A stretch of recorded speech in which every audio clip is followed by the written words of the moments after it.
اس سے قبل متحدہ عرب امارات نے بھی اسی طرح کا بیان جاری کیا تھا، جس میں اس نے اپنے فضائی حدود یا علاقائی پانیوں کو حملوں کے لیے استعمال کرنے کی اجازت دینے سے انکار کر دیا تھا۔ پردے کے پیچھے سعودی عرب، قطر، عمان اور مصر نے 48 گھنٹوں پر محیط ایک سفارتی مہم چلائی، جس میں انہوں نے واشنگٹن اور تہران دونوں پر زور دیا کہ وہ کشیدگی میں اضافہ نہ کریں۔ خلیجی حکام نے رائٹرز کو بتایا کہ ان ممالک نے واشنگٹن کو خبردار کیا کہ حملے کے دور رس سیکیورٹی اور معاشی نتائج ہوں گے جو بالآخر خود امریکہ کے لیے نقصان دہ ثابت ہو سکتے ہیں، جبکہ تہران کو یہ پیغام دیا کہ کسی بھی جوابی کارروائی سے اس کے ہمسایہ ممالک کے ساتھ تعلقات متاثر ہوں گے۔ ان سفارتی کوششوں کو مغرب میں بہت کم کوریج ملی، لیکن ان سے یہ بات سامنے آئی کہ خطے کی حکومتیں اپنی سرزمین کو سپر پاورز کے درمیان تصادم کے لیے لانچ پیڈ بننے دینے کے حوالے سے ہچکچاہٹ کا شکار ہیں۔ ایران نے اپنی طرف سے پس پردہ پیغامات کے ذریعے اپنے ہمسایہ ممالک کو خبردار کیا کہ اگر امریکہ نے حملہ کیا تو ایران سعودی عرب، متحدہ عرب امارات اور ترکی میں امریکی اڈوں کو نشانہ بنائے گا۔ تہران کے رہنما اب بھی یہ سمجھتے ہیں کہ بیلسٹک میزائل ہی اسرائیل کے خلاف ان کی واحد قابل اعتبار روک تھام ہے۔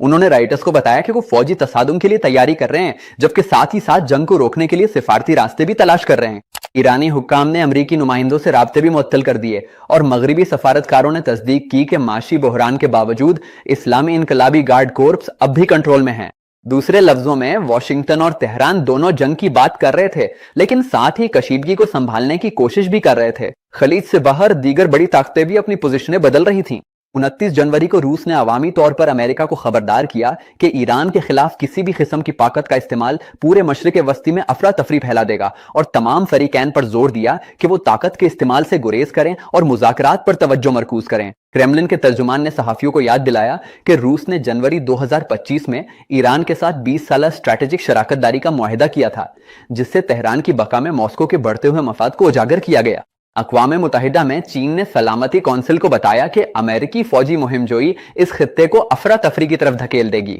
بیجنگ کا پیغام جو اس کے سفیر نے پہنچایا جزوی طور پر اپنے مفاد کے لیے تھا۔ چین خلیجی تیل پر انحصار کرتا ہے اور رکاوٹوں کو روکنا چاہتا ہے، لیکن اس نے روس کی مذاکرات کی اپیل کے ساتھ بھی ہم آہنگی اختیار کی۔ یہ بیانات مل کر اس بات کا اشارہ دیتے ہیں کہ اگر واشنگٹن نے ایران پر حملہ کیا تو اسے سلامتی کونسل کے 2 مستقل ارکان کی سفارتی مزاحمت کا سامنا کرنا پڑے گا۔ ادھر نیٹو اپنے بدلتے ہوئے ترجیحات سے نمٹ رہا تھا۔ اتحاد کے ارکان ٹرمپ کی جانب سے ڈنمارک کو گرین لینڈ بیچنے پر مجبور کرنے کی کوششوں میں الجھے ہوئے تھے، لیکن سیکریٹری جنرل مارک روٹے نے ایک الگ فورم میں خبردار کیا کہ روس، چین، شمالی کوریا اور ایران